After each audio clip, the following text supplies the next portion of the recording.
Hello everyone. Just thought I'd do a bit of a showcase video of what I've been up to painting wise figures. But first of all, just want to do a bit of an apology to everyone. I haven't I haven't replied to all the comments on my last video. Do apologise. I thought I had done, so I'll get on with that this afternoon and get them all replied. And hope won't happen again. Anyway. Yeah, I've managed to paint an awful lot in the last 3.5 weeks of lockdown. I sort of really knuckled down and just thought, right, I'm going to use this time productively. Obviously got a lot of family stuff to do as well, but I'm managing to get quite a lot done in between teaching kids maths and cooking tea and things like that. But so these are the first two units I've actually finished basing. And the front one is a Warlord Games Hanovarian battalion. Now what I've done, I've actually swapped out a lot of the hats for standard shakos, because doing a bit of research, apparently they wore a lot of shakos rather than these forage caps that seem to be the norm in the Warlord kits. So what I've done, I swapped them a load out and sort of done a bit more of a mix and match, and I really do think it works quite well, and it makes it just look a little bit different. So this is the first unit, and this one I was quite surprised. It took me about 6 days to paint this, which I was quite pleased at, being it's a Napoleonic battalion. So yeah, really pleased. And the flags I got a while ago, and they're from eBay, couldn't tell you who, and they're supposed to be like a fabric that you do you know what, I don't think I'd use them again. They're a little bit blurry, they're not quite, but they'll do. So that's the first unit completed, and then in the background you can see, if I can spin him round and excuse the camera work, that is a Periplastics French Dragoon regiment, and that I was really chuffed with that, because that only took me 2 days to paint. I really knuckled, did some painting late into night, and really I was really chuffed with the result as well. Really pleased. Haven't got a standard for them.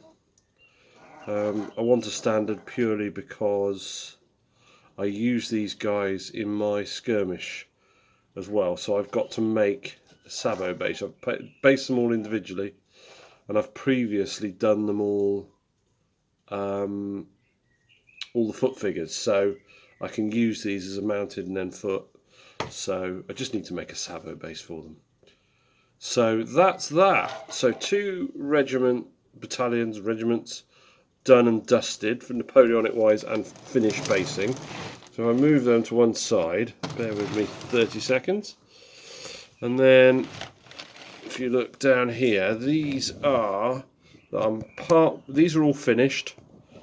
They are some Roman legionary units, 2, and a Celtic warband, a British warband, ancient British warband. So they are part way through having their bases done, and hopefully I can showcase them maybe next week when I finish the basing on them.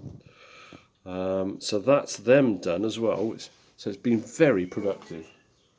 Next thing is, that's just hot off the press, these guys, my last Roman legionary unit, and they are just drying from the varnish.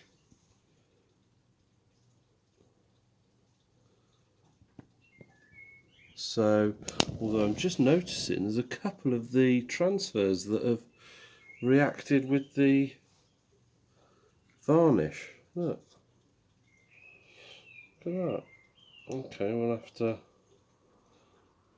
do something about that when that's all dry, completely dry. We'll have to sort of go back and visit them and see what's happening with them. But that hasn't happened before with any of the other units, so interesting. Never mind. So it's not happened with every single transfer, just with about 3 of them I can see. Never mind. And that brings my tally of Romans that I think I've basically got 2 auxiliaries to do, which is next on the bench. And then that is the Roman army basically complete. Because that means I'll have about 12 to 13 infantry units, 9 of them legionary, 1 Praetorian. And I don't think I'm ever going to need any more infantry than that. The one thing I do have to do at some point, when all the shops are back open and we're back to work, or so, is find a couple of units of auxiliary Roman cavalry. Because what I've done, as I've initially, I've got 2 Celtic cavalry units. But obviously with the British warband there, I may as well use those as my cavalry for my Celts, for my Britons. So, yeah, I'll have to get some auxiliary cavalry for the Romans, and then that should be the Roman army basically done, which is pleasing.